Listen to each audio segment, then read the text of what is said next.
Hello, this is Dana with Designs by Dana. And on my YouTube channel, you're going to find a variety of things, not just about hair or crocheting, but things that have happened over time in my life that I thought might be important enough to share on my channel. So today we're going to be talking with my 11-year-old granddaughter. Some of you have seen her already in a couple of our cooking videos, and also in our DIY videos that we have done. So today, this one, we want to talk with, based on the title of this YouTube, you already know that we're going to be talking about childhood diabetes. So I want my granddaughter to share her story. I'll be asking her questions like a little interview, and she'll be enlightening us. And what we want to do is allow people to leave comments, questions, concerns, and let's work through this together. And we'll just go on her journey with her, because our goal and her goal is to grow out of the diabetes, that this won't be a lifelong illness that she'll have to deal with. So first I want her to kind of share with you how she found out that she had it. And then we're going to discuss some of the signs that were there in the earlier stages, but we didn't put them all together. Okay, and I won't be saying her name. I'll just be calling her granddaughter. Hi, I am Dia's granddaughter, and I was diagnosed with diabetes in December. This was during our winter break. Of 2017. Yes, 2017. Okay. And I got a hard stool in December during our break. And Dia thought I was hogging the bathroom, and I wasn't. It was hard for it to come out. And then she gave me some laxative, which didn't work till around the afternoon or morning. And when it did come out, my bottom started to hurt. And then I felt okay until a couple weeks later, when it was actually our winter break, it happened again. And it didn't come out till the next day. And they actually gave me a laxative pill, which didn't work till the afternoon. And then when I told my stepdad that it came out, we immediately went to ProMedica, and I had a rather uncomfortable gown. And they told me that's when they had to put an IV in my arm, and then told me you're gonna have to stay at night. And I'm like worried, why do I need to stay at night? And I'm just like, it's just a night. I couldn't go to sleep. And then when I got there, when they got me in my room, it was 7 o'clock, and the cafeteria closes at 6:30. So I couldn't get nothing to eat. I was hungry. So the only thing I had for dinner was macaroni. One of those little macaroni cups. And the first time was when they poked me in my finger, and I did a little jump, and then a shot just went all up and down my arm.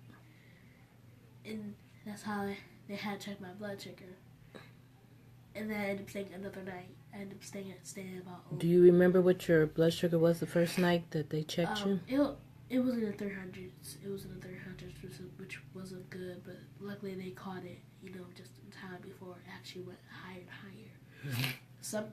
We were talking to my doctor one day. Like I get weekly, like every 3 months, doctor appointments. And we were talking to my doctor one day that they're lucky that they caught it just in time. Or else my blood sugar would have been 1100 or 1200, and actually kids could die from that. So luckily they caught it in time before I could actually get to the risk of dying and to become type 1. I got diagnosed type 2 in January, but the worst part was my IV was right here, and they would put salt, and they would inject salt water into my bloodstream, and you would taste metal in your mouth. And they have get blood out 3 tubes, and that was just so scary. You got only, and now I'm just used to having my arm like this, but it was, you felt like the needle was just literally poking at you, and your arm was like this.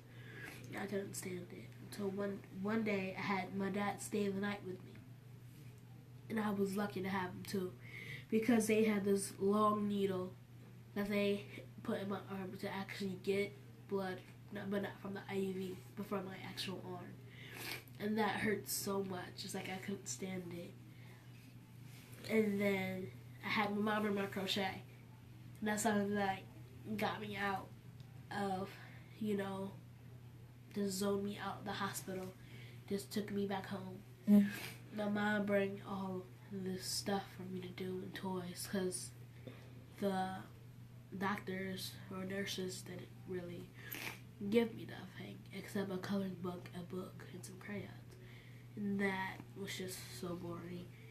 Now, that was part of your beginning stages of finding out that you were possibly diabetic 2, was it? Is it 2? Yes. Stage 2? Is that what do they call it? Just type 2. Type 2. Yes. Okay. I want you to tell them about the things that you had to learn as far as counting your carbs and giving yourself a shot every day. And then we'll go into talking about how you had to go to school and incorporate that in your daily school. And then I'm going to tell them some signs. We'll talk about some of the signs at the end of this. Well, the things that I learned, that I have to check my blood sugar before every meal to see if it's high, low, medium, whatever I need to do. So when they did that, I got annoyed of it.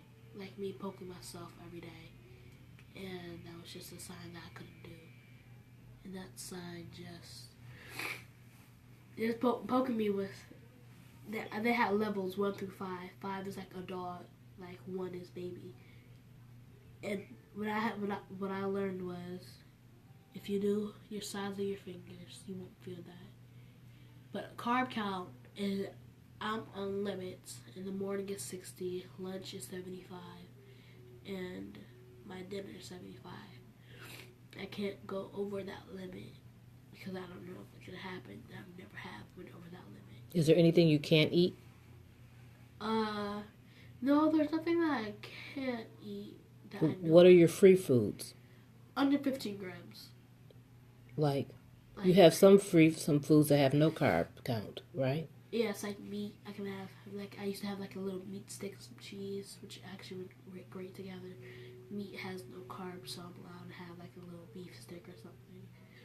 What I just now have was some applesauce, which just acts 15, 14 grams. Anything under 15 is a snack. But if I have the 15 with a meal, I would add that. I'm only, people think I'm worried about the sugars or the calories. If I was worried about the calories, then that's a whole different story. But I'm worried about the carbohydrates. If one meal is 54. So one meal you can only have 54. No, one meal I had was 50. Oh, okay. And like I said, 75 at lunch, so we're good there. 75 at dinner, that's not too hard, but in the morning, I have to actually measure out my cereal. I have to have the milk. There's no carbs and butter, and I have to have toast. Before my mom bought me little boxes of cereal, I would only have toast and oatmeal. That's the only thing you would ever see me eat in my house. It was toast and oatmeal, nothing else. And one day I actually got tired of it, and I started making eggs and omelets. But I just realized eggs, they have no carbohydrates, so I'm not really eating anything in the morning. Then my mom bought a big old Sam's Club box of pancakes. And I would have 4, which is 60, my limit. And I would have 4 units. So it sounds like to me that you think of food differently now. Yes, very. And does that make you happy, sad? Where are you at with that thought? And that feeling? Sad, but just a little angry. I can be mad and all that. It's I want to have ice cream, but I have to count the carbs. And I was actually happy that my mom actually bought ice cream that's 15 grams of carbohydrates. So now I'm not gonna have half a cup of ice cream and it's a snack, so I don't have to inject myself with anything. Mm-hmm. So next time when we do come back and do this, we'll actually be able to show them how you count your carbs, what you're going to eat, how you have to give yourself a shot, and then how you have to dispose of all of your stuff, and throw it away, make sure it's put away. So it's not only changed your life, it's actually changed what? People around. Everybody around you. Yeah. And every time we go out to a restaurant, they have everything prepared. Prepared. Mm-hmm. They look up the restaurant menu, look up the carbohydrates. Here, you can get this, this, and this. Mm-hmm. Or if you get this, you can have this, this, and this. And one other thing we didn't touch on was school. What happened? How it changed school a little bit? School, their eyes just turned. I mean, like, different. I learned somebody else in 7th grade is diabetic too, but she has a pump, so she can have anything she wants. Mm-hmm. I don't know what a pump is. I don't want it. Mm-hmm. But the kids started noticing that I'm leaving recess early to go check my blood sugar. Mm-hmm. I have to have it before meal. And they're like asking, why do you do this? Why do you go back before lunch and then after lunch? So do you feel like you want to enlighten them and tell them what's going on? I told them what's going on. I told them what's going to happen now. I'm diabetic. I'm type 2. I have to do this now. You have to get used to this. It's gonna be a while before, I don't have to take this no more. Yes, I take needles. Yes, I have to poke myself. Yes, I have to do all of this, and then they just stiffen up because they don't like to hear the word needles. After I tell them after. And so before we end, and I tell them some of the signs that we have, what do you want to share with our YouTube channel about why we're doing this segment about diabetes and doing your journey for a while? Because right now you're 2 months in? Yes. December, January, February. 2 months in of finding out that you have it. Okay. Why are we doing this? To show that even though it sounds hard, it's really not. You just have to actually be prepared, stay on it.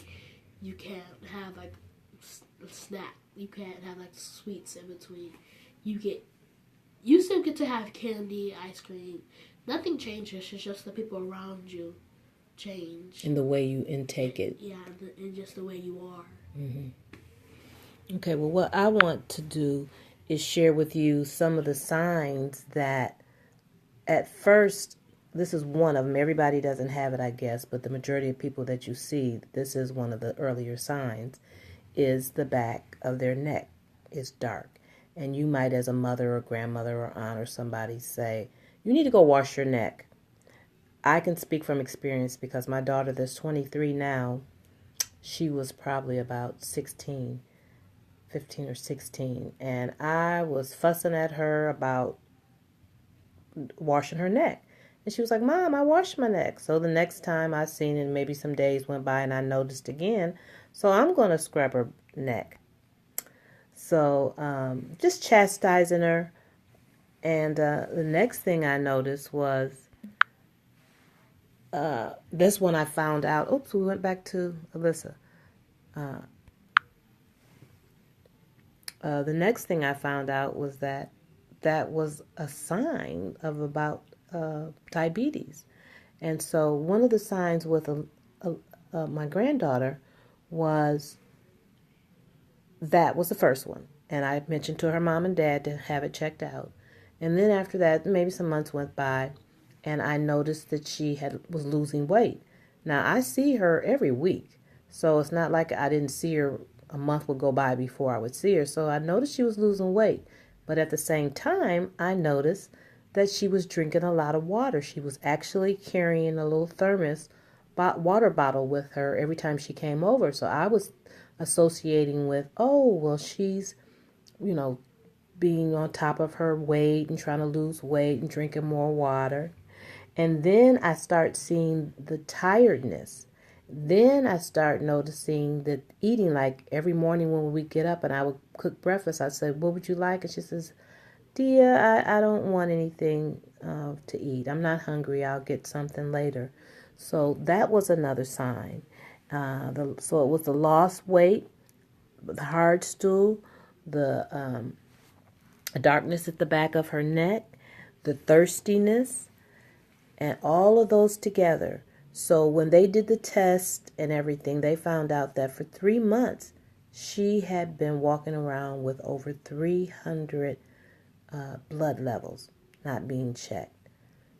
So this is why we're sharing this video with you today, and maybe in a month we'll come back and we'll continue to follow her journey. Maybe every couple of months we'll follow her journey. No, we're going to do another month because I want you guys to see how she actually has to give herself a shot, how she has to prepare her stuff, how she has to count her carbs, see what she's going to eat. And we just want to really encourage you guys to get with your grandkids or your children or your nieces and nephews. So this is granddaughter and Dia getting ready to sign out. Please leave us comments, questions, or concerns, and we will take the time to answer each person. And then we're going to just enlighten, because this becomes a family thing. Because when she comes over here, my husband and I have to make sure we don't have a bunch of junk over here. We want to make sure she has what she needs here. So it does end up changing your family dynamics a little bit for the better. And then it makes you better. So thanks for watching this video. Give us a thumbs up. Subscribe to the channel if this is your first time.